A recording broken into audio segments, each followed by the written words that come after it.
Jubi's taste ഹബിൻ്റെ പുതിയ വീഡിയോയിലേക്ക് ഏവർക്കും സ്വാഗതം. ഇന്ന് നമുക്ക് കുറച്ച് മധുരക്കിഴങ്ങ് വിശേഷമായാലോ. ചീനിക്കിഴങ്ങെന്നൊക്കെ പറയും കേട്ടോ ഇവിടെയൊക്കെ. അപ്പോൾ ഇത് കണ്ടോ, ഇതുപോലെ നിങ്ങൾ മധുരക്കിഴങ്ങ് പുഴുങ്ങാറുണ്ടോ?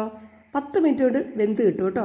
നല്ല സൂപ്പറായിട്ട് വെന്ത് കിട്ടും. പിന്നെ വെള്ളത്തിലിട്ട് പുഴുങ്ങുന്നേക്കാളും കുറച്ചുകൂടി ടേസ്റ്റ് ഉണ്ട്. അപ്പോൾ ഇവിടെ നമ്മൾ എങ്ങനെയാണെന്ന് നോക്കാം. അപ്പോൾ 2 മധുരക്കിഴങ്ങ് എടുത്തിട്ടുണ്ട്, നല്ലതുപോലെ കഴുകി എടുത്തിട്ടുണ്ട്.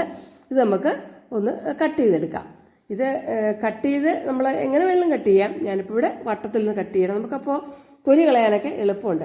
പിന്നെ മധുരക്കിഴങ്ങിൻ്റെ കാര്യം പറഞ്ഞാൽ നമ്മൾ ഞെട്ടിപ്പോവും, ഇത്രയും ഗുണങ്ങളുണ്ടോയെന്ന്. വൈറ്റമിൻ എ ഉണ്ട്, സി ഉണ്ട്, ആൻറ്റി ഓക്സിഡൻസ് ധാരാളമുണ്ട്. നമ്മുടെ ഹാർട്ടിൻ്റെ ആരോഗ്യത്തിനും കിഡ്നിയുടെ ആരോഗ്യത്തിനൊക്കെ വളരെ സൂപ്പറാണിത്. ബ്ലഡ് പ്രഷറിനും വളരെ നല്ലതാണ്. പിന്നെ മഗ്നീഷ്യം, കാൽസ്യം ഒക്കെ അടങ്ങിയിട്ടുണ്ട്. കുടലിൽ ക്യാൻസറിനെ തടയാൻ വരെയുള്ള കഴിവുണ്ട് ഇതിന്. അപ്പോൾ ഇഡ്ഡലി പാത്രത്തിൽ വെള്ളം വെച്ചിട്ടുണ്ട്, തിളച്ചിട്ടുണ്ട്. നമ്മൾക്ക് ഈ കട്ട് ചെയ്ത മധുരക്കിഴങ്ങ് അതിനകത്തേക്ക് വെച്ച് കൊടുക്കാം. 10 മിനിറ്റ് കൊണ്ട് നല്ല സൂപ്പറായിട്ട് വെന്ത് കിട്ടും കേട്ടോ. നമ്മൾ വെള്ളത്തിലൊഴിച്ച് പുഴുങ്ങി കഴിഞ്ഞാൽ ഒരല്പം വെള്ളത്തിൻ്റെ ടേസ്റ്റ് വരാൻ സാധ്യതയുണ്ട്. അപ്പോൾ ഇനി നമുക്ക് ഇതിനെ കൂടെ കഴിക്കാനായിട്ട് അല്പം കാന്താരി കൂടി ഒന്ന് പൊട്ടിച്ചെടുക്കാം. അപ്പോൾ കാന്താരി നമ്മൾ ഇവിടെ പറിച്ചെടുക്കുന്നുണ്ട്. ഇതാ പഴുത്ത കാന്താരിയൊക്കെ കിളികൾ കൊണ്ടുപോയിട്ടുണ്ട് കേട്ടോ. അപ്പോൾ ഇത് പഴുക്കുന്നതിന് മുമ്പ് തന്നെ പറിച്ചെടുക്കണം, അല്ലെങ്കിൽ കിളികൾ തിന്നും. അപ്പോൾ ഇതാ കുറച്ച് കാന്താരി മുളക് ഞാൻ പറിച്ചെടുത്തിട്ടുണ്ട്. അതൊരു 8-10 മതിയാവും നമുക്ക് കേട്ടോ. ഇനി നമുക്ക് ഇതിനകത്തേക്ക് ഇതുകൊണ്ട് ഒരു ചമ്മന്തി അരച്ചെടുക്കാം. ഇനി വേറെ അധിക സാധനങ്ങളൊന്നും വേണ്ടല്ലോ, അറിയാമല്ലോ. ഉള്ളിയും അല്പം ഉപ്പും മതി. അപ്പോൾ ചുവന്നുള്ളി എടുത്തു വെച്ചിട്ടുണ്ട്, ഒരു 8-10 കഷ്ണം.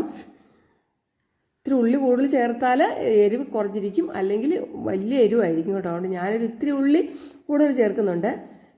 അപ്പോൾ ഇനി നമുക്കിതേക്ക് ഒരല്പം ഉപ്പും കൂടെ ഇട്ട് കൊടുക്കാം.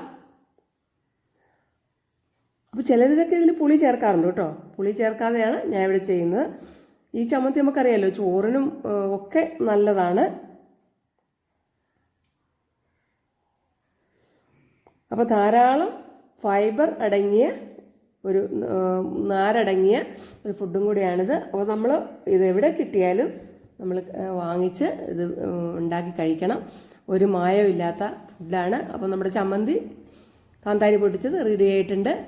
അതൊരു പ്ലേറ്റിലേക്ക് മാറ്റി കൊടുക്കാം. ഇതിനകത്തേക്ക് നമുക്കിനി ഇത്തിരി വെളിച്ചെണ്ണ, പച്ച വെളിച്ചെണ്ണ ഒഴിച്ചു കൊടുക്കണം. അതും കൂടെ ഒഴിക്കുമ്പോഴാണ് ഇതിന് ഈ ചമ്മന്തിയുടെ ടേസ്റ്റ്. അപ്പോൾ വീഡിയോ നിങ്ങൾക്ക് ഇഷ്ടമായി എന്ന് ഞാൻ കരുതുന്നു. ഇഷ്ടമായെങ്കിൽ നിങ്ങൾ ലൈക്ക് ചെയ്യണേ. അതുപോലെ തന്നെ കൂട്ടുകാർക്കും ഫാമിലി മെമ്പേഴ്സിനൊക്കെ ഷെയർ ചെയ്ത് കൊടുക്കണേ. ഈ ചാനൽ ആദ്യമായിട്ടാണ് കാണുന്നതെങ്കിൽ ഒന്ന് സബ്സ്ക്രൈബ് ചെയ്ത് സപ്പോർട്ട് ചെയ്യണേ. സബ് ചെയ്യുമ്പോൾ ബെല്ലൈക്കൺ എനേബിൾ ചെയ്ത് ഓൾ എന്ന ഓപ്ഷൻ ഒന്ന് സെലക്ട് ചെയ്യണേ. നിങ്ങളുടെ അഭിപ്രായങ്ങൾ തീർച്ചയായിട്ടും കമൻറ്റുകളായിട്ട് എഴുതണം. നിങ്ങൾ വേറെ ഏതൊക്കെ തരത്തിൽ ഈ മധുരക്കിഴങ്ങ് പുഴുങ്ങാറുണ്ട്, എങ്ങനെയൊക്കെ നിങ്ങൾ കറി വയ്ക്കാറുണ്ടോ എന്നുള്ള കാര്യം നിങ്ങളൊന്ന് കമൻറ്റ് ചെയ്താൽ മറ്റുള്ളവർക്കും അത് ഉപകാരമാകും. അപ്പോൾ അതാ നല്ല സൂപ്പറായിട്ടുള്ള മധുരക്കിഴങ്ങ് റെഡി ആയിട്ടുണ്ട്. ഇത് നമുക്ക് എപ്പം വേണേലും, രാവിലെയോ വൈകിട്ടോ എപ്പം വേണമെങ്കിലും കഴിക്കാവുന്ന നല്ല ഒരു ആഹാരമാണ്. മറ്റ് കിഴങ്ങുകൾ കഴിക്കുന്ന യാതൊരു ബുദ്ധിമുട്ടും ഇതിനില്ല.